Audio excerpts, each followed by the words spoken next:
Siddahartha Beatrix Canto 2, verse 13, in the self of the mind. Summary.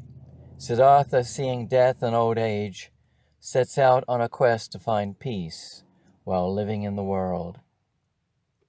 Beyond the senses, beyond the sky, beyond the feelings of being I alone, in the loneliness of gray empty sighs, an unmoving void where nothing can lie, or in pain expressed. It is there that the soul finds no comfort, no solace. If God is absent just for a moment, existence becomes the abyss. Protected behind palace walls, Siddhartha observes the despair of old age and pain of births. Surrounded by luxuries that do not satisfy, his purpose has vacated being alive. Where dull memories of former lives, with pain and sickness lived, and depression reigned, ingrained in the past, no one to call for help, no one to bring him comfort, he entered the world beyond his former favour and privilege.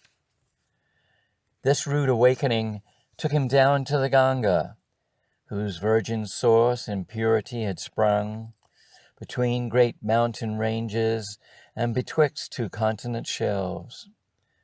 On the banks of the sacred river, he only found filth and stench. The self within his mind could not look upon it without bias, the mess of humanity struggling without hope or reprieve.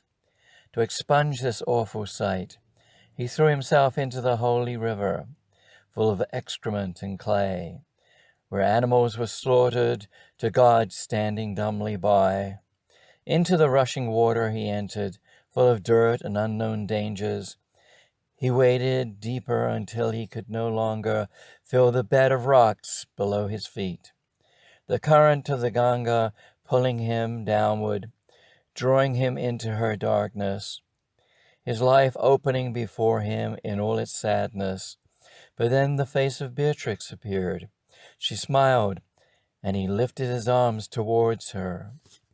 A torrent of light entered him, and he madly gasped for air. A strong hand grabbed him by his hair and lifted him up from his drowning. Rescued from the rushing torrent, Siddhartha looked into the eyes of his Savior, and joy spread through his heart, and his mind became alive with purpose. Exhausted, he lay down by the side of the river with the knowledge he was closer to his goal. Filled with gratitude, his emptiness gone, replaced with a thirst to find the one who had saved him from Sheol. This Savior, he thought, was key to finding his own twin soul. From that moment onward, he discovered his purpose. There was something greater, and he would not rest until it was found. Searching along the bank of the river, he happened across a group of seekers, worshipping a radiant youth with sacred fire and bells.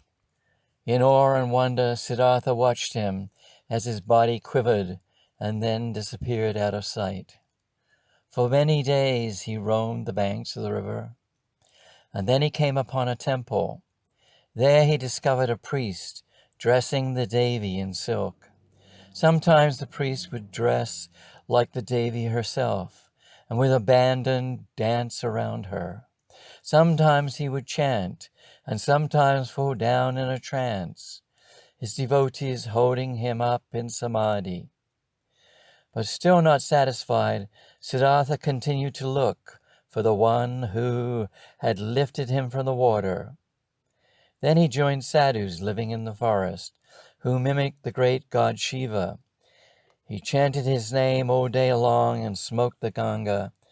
Then he traveled with a circus and became a tightrope walker, all the while looking for the man with compassion in his eyes, who had passed two lights into his soul, one for himself and another for his mind.